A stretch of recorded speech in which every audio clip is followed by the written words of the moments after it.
Hello friends, welcome to Unique Designers. நம்ம இன்னைக்கு அடுத்த டிசைனிங் வீடியோ பார்க்க போறோம். இந்த saree பாத்தீங்கன்னா ஒரு அழகான கிரே கலர். இது வந்து ஆனா full கிரேவும் கிடையாது. Greyish blue. அதாவது நம்ம கிரே கலர் மெட்டீரியல்ஸ் இது பக்கத்துல வச்சு பார்த்தா ப்ளூ கலரா தெரியுது saree. சரி ப்ளூ கலர்ல மெட்டீரியல் வச்சு பார்த்தா கிரே கலர்ல இருக்கு. சோ அந்த மாதிரி ஒரு டபுள் ஷேடட் saree இது. இதுல வந்து full வந்து காப்பர் ஜரி கொடுத்துருக்காங்க. உடம்பு ஃபுல்லாக இந்த மாதிரி லைன்ஸ் இருக்குது, வெர்டிக்கல் லைன்ஸ் இருக்குது. பார்டருக்கு வந்து எப்படி இருக்குன்னா டைமண்ட் ஷேப்பில் இருக்குது. டைமண்ட் ஷேப்ஸ் வந்து கொஞ்சம் நெருக்கமாக, அதுக்கப்புறம் கொஞ்சம் ஷேடிங் மாதிரி வெளியே போகிற மாதிரி. ஸோ அந்த இது மட்டும் தான் பார்டரில் இருக்குது. அண்ட் முந்தானைக்கும் இதே மாதிரி தான் காப்பர் ஜரியிலே தான் இருக்குது. அண்ட் ப்ளவுஸ் பார்த்தீங்கன்னா வந்து பிளெயினாக கொடுத்துருந்தாங்க. இதுதான் முந்தானைக்கு, சும்மா வேவி டிசைன் மாதிரி இருக்குது. ப்ளவுஸ் வந்து டோட்டலாக பிளெயினாக இருந்தது. அதனால நம்ம வந்து எப்படி வேணாலும் அழகாக டிசைன் பண்ணலாம். அவங்க கேட்டது எப்படின்னா வந்து கொஞ்சம் different types of stones and அதனால கொஞ்சம் பெரிய ஸ்டோன்ஸ், டிஃப்ரெண்ட் ஷேப்ஸில் இருக்கிற மாதிரி ஸ்டோன்ஸ், அந்த மாதிரி ஸ்டோன்ஸ் யூஸ் பண்ணி ஒர்க் பண்ணித்தாங்கன்னு கேட்டிருந்தாங்க. ஸோ இதுக்கும் மேட்ச் பண்ணுற மாதிரி அவங்க கேட்குற மெட்டீரியல்ஸும் யூஸ் பண்ணி எப்படி ஒர்க் பண்ணலான்றதை நான் பார்க்க போகிறோம். எப்பயும் போல் ஒரு சின்ன செட்டிங் ட்ரை பண்ணி பார்க்க போகிறோம். நான் ஏன் டைமண்ட் டிசைன் சூஸ் பண்ணியிருக்கேன், அந்த சாரி பார்டரில் ஃபுல்லாக டைமண்ட் ஷேப்ஸ் தான் இருந்தது. ஸோ அது மாதிரி ஒரு டைமண்ட் டிசைன் பண்ணிவிட்டு அதுக்கு மேலே லைன்ஸ் போடலாம் அப்படின்னு நினச்சிருக்கேன். ஸோ ஒரு 1.5 இன்ச்சுக்கு ஒரு டைமண்ட் வரைஞ்சிருக்கேன். இதுக்குள்ளே வந்து நம்ம ஃபில் பண்ண போகிறோம். ஃபர்ஸ்ட் வந்து என்கிட்ட இந்த மாதிரி சீக்வன்ஸ் இருந்தது. இந்த சீக்வன்ஸ் பார்த்தீங்கன்னா இந்த கிரே வந்து நல்ல சில்வர் கிரே, அண்ட் இது வந்து வாட்டர் கலர், வாட்டரில் ரெயின்போ. ஸோ இது ரெண்டையும் மிக்ஸ் பண்ணி வைக்கும்போது கொஞ்சம் நல்லாயிருக்கும், இந்த கலருக்கு மேட்ச் ஆகும் அப்படிங்கிறனால இது ரெண்டையும் எடுத்திருக்கேன். இந்த டைமண்டை வந்து இப்படி பிரிக்க போகிறேன் இந்த ஷேப்பில், அதாவது உள்ள ஒரு குட்டி டைமண்ட் வர மாதிரி இந்த மாதிரி பண்ணிவிட்டு இப்போ மேலே இருக்கிற இந்த ஸ்பேஸில் மட்டும் நம்ம சம்கி வைக்க போகிறோம். ஸோ அந்த சம்கி எப்படி அரேஞ்ச் பண்ணுறதுன்றது காட்டுறேன். ஃபர்ஸ்ட் வந்து இந்த டிப்லேருந்து ஆரம்பிப்போம். நான் வாட்டர் சீக்வன்ஸ் எடுத்துக்கிறேன். இதில் ஒரு 5 சீக்வன்ஸ் எடுத்துக்கலாம்.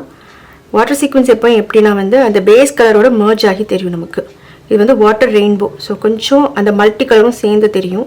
த்ரெட்டு வந்து கிட்டத்தட்ட இந்த கலருக்கு, இந்த ப்ளவுஸோட கலருக்கு மேட்ச் ஆகிற மாதிரி எடுத்திருக்கேன்.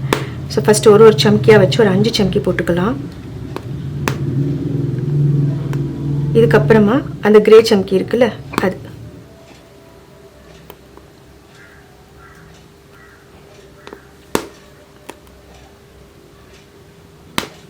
இந்த வாட்டர் சீக்வன்ஸ் எடுத்து வைக்கும் போதை விட சைட்லேருந்து அப்படி டர்ன் பண்ணி பார்க்கும்போது அது கிளிட்டர் ஆகும் நல்லா.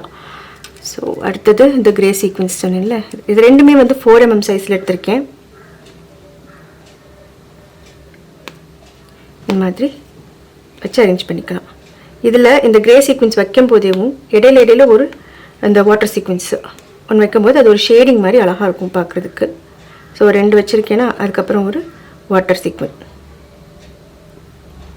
இப்போ நம்ம லைன் மார்க் பண்ணியிருக்கோம்ல, உள்ள ஒரு குட்டி டைமண்ட், அதோட அந்த டிப் வரைக்கும் இந்த சீக்வன்ஸ் ஒர்க் பண்ணிக்கலாம்.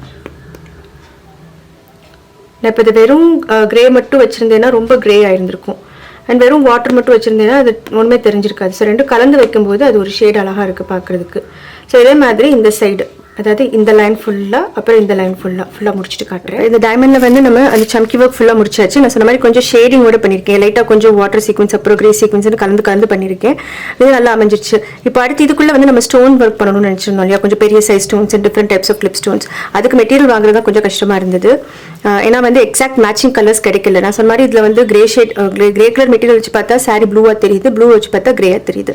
ஸோ ரெண்டும் கலந்து ரெண்டுக்கும் நடுவில் இருக்கிற மாதிரியான கொஞ்சம் கலர்ஸ் பார்த்து மெட்டீரியல்ஸ் எடுத்து வச்சுருக்கேன்.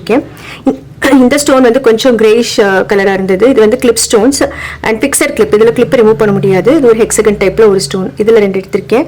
அப்புறம் இது வந்து ஒரு அழகான ஸ்டோன். இது ஒரு ஐ ஷேப் ஸ்டோன். ஐ ஷேப்லேயே வந்து ரொம்ப நீளமான ஐ ஷேப், ஒரு மாதிரி ஸ்பிண்டில் ஷேப்னு சொல்லுவாங்க இதை. ஸோ இந்த ஷேப்பில் கொஞ்சம் ஸ்டோன்ஸ் இருந்தது. இது வந்து பியூர் ஒயிட்டும் கிடையாது, கிரேயும் கிடையாது, ரெண்டுக்கும் நடுவில் ஒரு மாதிரி டிஃப்ரெண்ட்டான ஒரு ஸ்மோக்கி கலரில் இருந்தது. ஸோ இது கொஞ்சம் எடுத்து வச்சுருக்கேன். இது வந்து பார்த்தீங்கன்னா ஏடி ஸ்டோன்ஸ்னு சொல்கிறாங்க. இப்போ ரீசெண்டாக நான் இது கொஞ்சம் நிறைய இதில் யூஸ் பண்ணி ரொம்ப அழகாக இருக்குது பார்க்குறதுக்கு. ஒரு மாதிரி கிளிப்பு வந்து தனியாக இருக்கும், ஸ்டோன் தனியாக இருக்கும், கிளிப்பு தனியாக இருக்கும். அட்டாச்சு தான், பட் கேப் ஜாஸ்தி இருக்கிற மாதிரி இருக்கும். அண்ட் இதில் நிறைய ஷேட்ஸ் கிடைக்குது, டிஃப்ரெண்ட் மேட் ஃபினிஷ்லையும் இருக்குது, இந்த மாதிரி கிளாசி கலர்ஸ்லையும் இருக்குது. ஸோ இப்போ இதில் வந்து ஒரு கிட்டத்தட்ட ஒரு லாவெண்டர் ஷேட் மாதிரி இருக்குது, ஒரு கோல்டும் லாவெண்டரும் கலந்த மாதிரியான ஒரு கலரு. ப்ளவுஸோடு வச்சு பார்க்கும்போது அதுக்கு மேட்ச் ஆகுது, அதனால அதுவும் எடுத்து வச்சுருக்கேன். இது வந்து இதே டைப்பில் ஸ்கொயர், இந்த ஏடி ஸ்டோன்ஸ்லேயே வந்து கொஞ்சம் ஸ்கொயர் டைப் ஸ்டோன்ஸ். இதுவுமே நல்ல கிளிட்டர் இருக்குது பார்க்குறதுக்கு. இது வந்து காப்பர் கலர், அந்த ஜரி வருது இல்லையா சாரியில், அதுக்கு மேட்ச் ஆகிற மாதிரி காப்பர் கலரில் எடுத்து வச்சிருக்கேன் இந்த ஸ்டோன்ஸ். அது போக கொஞ்சம் குட்டி கிறிஸ்டல்ஸ். இது வந்து நல்ல ஒரு அழகான கிரே கலர் கிறிஸ்டல்ஸில் சின்ன சைஸ், குட்டி சைஸ் கிறிஸ்டல்ஸ் எடுத்திருக்கேன். அண்ட் இது கூட கொஞ்சம் இதுவும் எடுத்து வச்சிருக்கேன். இந்த பேர்ல் பீட்ஸ், ஆக்சுவலி இந்த பீட்ஸ் இருக்கு பாருங்க, ரவுண்ட் பீட்ஸ், இதுதான் நல்லா மேட்ச் ஆச்சு சாரியோட. பட் இது மட்டுமே வச்சு நம்ம ஒர்க் பண்ண முடியாது இல்லையா. ஸோ அதனால் இதுவும் கொஞ்சம் ஆட் பண்ணிவிட்டு கொஞ்சம் காப்பர் கலருக்காக கொஞ்சம் காப்பர் சுகர் பீட்ஸ் எடுத்து வச்சிருக்கேன். இது எல்லாத்தையும் யூஸ் பண்ணி நம்ம இப்போ இங்கே செட்டிங் பண்ண போகிறோம். ஸோ இதுக்குள்ளே வந்து ஒரு நார்மல் நீடில் த்ரெட் கோர்த்து எடுத்து வச்சிருக்கேன். இது வந்து ரேண்டம் செட்டிங் தான். எல்லா ஸ்டோன்ஸுமே வந்து ரேண்டமாக நம்ம அட்டாச் பண்ண போகிறோம். இந்த பெரிய ஸ்டோன் இருக்குல்ல, ஃபர்ஸ்ட் இதை வச்சுக்கலாம். இதுக்கு பக்கத்தில் அடுத்தடுத்த குட்டி குட்டி ஸ்டோன்ஸாக ரெடி பண்ணிக்கலாம். இந்த ஸ்டோன்ஸில் பார்த்தீங்கன்னா இந்த மாதிரி ஹோல்ஸ் இருக்கும். ஸோ இந்த ஹோல்ஸில் நம்ம நீடில் போட்டு அந்த சைடும் அந்த ஹோல் வந்துடும். இந்த மாதிரி எடுத்துகிட்டு இதை நீங்கள் அட்டாச் பண்ணிடலாம். ஸோ 2 ஹோல் இருக்கும், ரெண்டையுமே சேர்த்து தைச்சிருங்க. நல்லா டைட்டாக ஸ்டிச் பண்ணணும். இந்த மாதிரி ஹேண்ட் நீடில் பண்ணுற ஒர்க் எல்லாம் வந்து ஸ்டிச்சஸ் கொஞ்சம் டைட்டாக போட்டுக்கலாம். ஸோ இது ஒரு ஸ்டோன் வச்சாலே ஓரளவுக்கு இடம் கவர் ஆகிடுது. அடுத்தடுத்து பக்கத்தில் வேறு ஸ்டோன்ஸாக வச்சு நம்ம அரேஞ்ச் பண்ணி பார்க்கலாம்.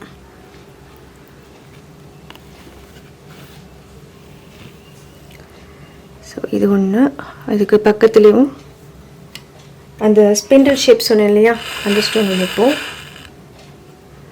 இந்த ஸ்டோன் இது ஒன்று வைக்கலாம். இது இப்படி வைக்கலாம். அது அரேஞ்ச்மெண்ட் நீங்கள் பார்த்துக்கோங்க, உங்களுக்கு வேணுங்கிற மாதிரி மாற்றி அரேஞ்ச் பண்ணிக்கலாம். இதுலேயுமே வந்து 4 ஹோல்ஸ் இருக்கும். அந்த ஹோல்ஸுக்கு ஏற்ற மாதிரி நீடில் போட்டு ஸ்டிச் பண்ணிக்கலாம். 2 ஸ்டோனும் வச்சாச்சு இல்லையா. இப்போ இதில் ஒரு ஸ்கொயர் ஸ்டோன் இருக்குல்ல, அதை வந்து இந்த ஷார்ப் எட்ஜை மேட்ச் பண்ணுற மாதிரி வச்சுக்கலாம். கீழே டைமண்டோட ஷார்ப் எட்ஜ் இடத்துல இந்த இடத்துல இந்த ஸ்டோன் வைக்கிற மாதிரி வச்சுட்டு இதே அட்டாச் பண்ணிக்கலாம். இதுக்கு தான் ஹோல்ஸ்ன்னு கிடையாது, கீழே ஒரு பிளேட் மாதிரி இருக்குது, சைடில் கிளிப்ஸ் இருக்குது. ஸோ இதை அட்டாச் பண்ணுறது கொஞ்சம் பார்த்து தான் பண்ணணும். ரொம்ப லூஸ் ஆகிடாமல் இந்த மாதிரி எல்லா பக்கமும் த்ரெட்டு போட்டு அட்டாச் பண்ணி முடிச்சிடலாம்.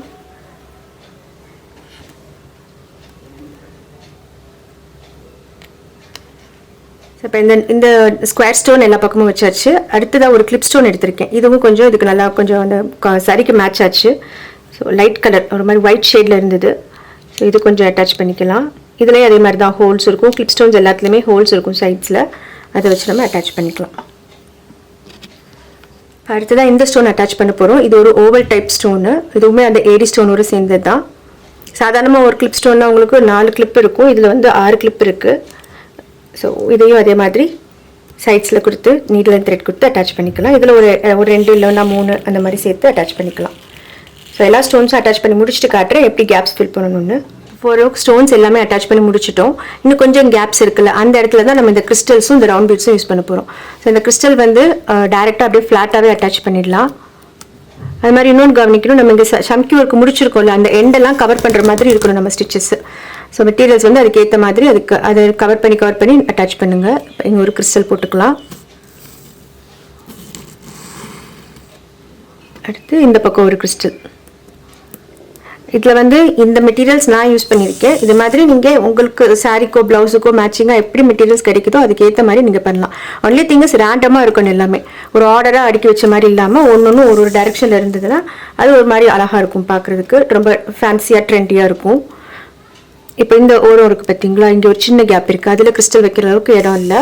இந்த இடத்துக்கு நம்ம இதை யூஸ் பண்ணிக்கலாம். இந்த ரவுண்ட் பீடும் இந்த சுகர் பீடும் இது ரெண்டையும் சேர்த்து இது வைக்கும்போது ஒரு ரவுண்ட் பீட் எடுத்துக்கலாம். அப்புறம் அதோட சேர்த்து ஒரு சுகர் பீட் எடுத்துக்கலாம். ரெண்டையும் சேர்த்து எண்ட் வரைக்கும் கொண்டு வந்துட்டு இந்த சுகர் பீடை விட்டுட்டு ரவுண்ட் பீட்டுக்குள்ளே நீடில் போட்டுக்கலாம். இது நம்ம ரெகுலராக பண்ணுற ஒர்க் தான். ஸோ இதை மாதிரி இருக்கிற கேப்ஸ் எல்லாம் இந்த கிறிஸ்டல்ஸும் இந்த பீட்ஸும் சேர்த்து போட்டு ஃபினிஷ் பண்ணி முடிக்கலாம். ஸோ இப்போ இந்த செட்டிங் ரெடி பண்ணிட்டோம். இதே மாதிரி இந்த செட்டிங்கை வந்து ஒரு ப்ளவுஸில் ஸ்லீவில் எப்படி அட்டாச் பண்ண போகிறோம், எப்படி பேக் நெக் பண்ண போகிறோன்றதை இப்போ காட்ட போகிறேன். ஸோ இப்போ நம்ம ஓரமாக ட்ரை பண்ணி பார்த்த அந்த டைமண்ட் ஷேப்பில் இருந்த செட்டிங் தான் வந்து இங்கே யூஸ் பண்ணியிருக்கோம். இது வந்து ப்ளவுஸோட பேக் நெக் வந்து பேக் ஓப்பன் வச்சு போட் நெக் மாதிரி ரெடி பண்ணியிருக்கோம். அவங்க அலோ ப்ளவுஸ் தான் கொடுத்துருந்தாங்க. ஸோ அதே மெஷர்மெண்ட்ஸ் வச்சு பண்ணியிருக்கு. ஸோ அந்த பேக் நெக்கோட லெஃப்ட் சைட், அதாவது நம்ம சாரீ இல்லாமல் ரைட் சைட் சாரீ இல்லாமல் இன்னொரு பக்கம் வரும்ல, அந்த சைடில் ஒன் சைட் மட்டும் ஒரு 3 டைமண்ட் போட்டிருக்கோம். அண்ட் இந்த நெக் லைனில் ஃபுல்லாக வந்து வெறும் காப்பர் ஜரி மட்டும் போட்டுட்டு லாங்காக லைன்ஸ் போட்டிருக்கோம். அந்த லைன்ஸுமே வந்து கழுத்தை ஒட்டி ஒரு 1.5 இன்ச்சுக்கு, அதுக்கப்புறம் கொஞ்சம் லைன்ஸ் மட்டும் கொஞ்சம் லாங்காக டீப்பாக தொங்குற மாதிரி அரேஞ்ச் பண்ணியிருக்கோம். ஸோ இது ஸ்டிச் பண்ணதுக்கப்புறம் இதெல்லாம் க்ளோஸ் ஆகிடும் இல்லையா, இங்கே பட்டன் பட்டி வச்சிருவாங்க. க்ளோஸ் ஆனதுக்கப்புறம் இன்னும் க்யூட்டாக இருக்கும் பார்க்குறதுக்கு. இந்த ப்ளவுஸோட ஸ்லீவ் என்ன பண்ணியிருக்கோன்றதை காட்டுறேன் பாருங்கள். இப்போ ஸ்லீவ்லையும் வந்து நம்ம அதே இந்த 3 டைமண்ட்ஸ் போட்டிருக்கோம். ஏன்னா அவங்க ஸ்லீவ் வந்து கீழே ரொம்ப சின்னதாக தான் இருக்கும். ஸோ இந்த 3 தான் ஃப்ரண்ட்டில் தெரியுன்றாலும் 3 டைமண்ட் பேச்சஸ் போட்டு ஸ்லீவோட கட் எண்ட் லைனும் வந்து இதே மாதிரி வி ஷேப்பில் கட் மாதிரி கொடுத்துருக்கோம். இதில் எக்ஸ்ட்ரா ஒரு லைன் த்ரெட் மட்டும் போட்டிருக்கோம். அண்ட் ஜரியோட சேர்த்து த்ரெட், பேக் நெக்கில் ஜரி மட்டும் போட்டிருந்தோம். இங்கே வந்து த்ரெட்டும் சேர்த்து போட்டிருக்கோம். ஏன்னா இது வந்து இந்த ஸ்டோன்ஸை ஒட்டி வருதில்ல ஸ்டிச்சஸ். ஸோ அதனால் கொஞ்சம் எக்ஸ்ட்ரா லைன்ஸ் போட்டால் கொஞ்சம் ஸ்டிச் பண்ணுறதுக்கு ஈஸியாக இருக்கும்ன்றனால. அண்ட் ஸ்லீவ் மேலே ஃபுல்லாக வந்து காப்பர் கலர் கட்டான பீட்ஸும் கிறிஸ்டல் பீட்ஸ் அங்கங்கே தொங்குற மாதிரி, தொங்கலை, இது அட்டாச் தான், பட் அங்கே எண்டில் வந்து ஒரு கிறிஸ்டல் பீட் வர மாதிரி ரெடி பண்ணியிருக்கோம். ரொம்ப க்யூட்டாக அழகாக டிசைன் ரெடியாக இருக்குது. அவங்களுக்கும் ரொம்ப பிடிக்கும்னு நினைக்கிறேன். நீங்களும் ட்ரை பண்ணி பாருங்கள். இந்த மாதிரி இதே இது வேறு செட்டிங் வேறு ஷேப்ஸில் கூட பண்ணலாம். இப்போ நம்ம டைமண்டில் பண்ணியிருக்கோம் இல்லையா, இது ஒரு ஹார்ட் ஷேப்பில் பண்ணலாம், ரவுண்ட் ஷேப்பில் பண்ணலாம், வேறு என்ன மாதிரியான ஷேப்லேயே நீங்கள் இந்த மாதிரி இந்த ஸ்டோன்ஸ் வந்து ரேண்டமாக யூஸ் பண்ணிங்கன்னா ரொம்ப க்யூட்டாக இருக்கும். அண்ட் மெட்டீரியல் கலர்ஸ் கரெக்டாக கிடச்சதுன்னா ரொம்ப அழகாக இருக்கும். தேங்க்யூ ஆல் ஃபார் வாட்சிங். பை.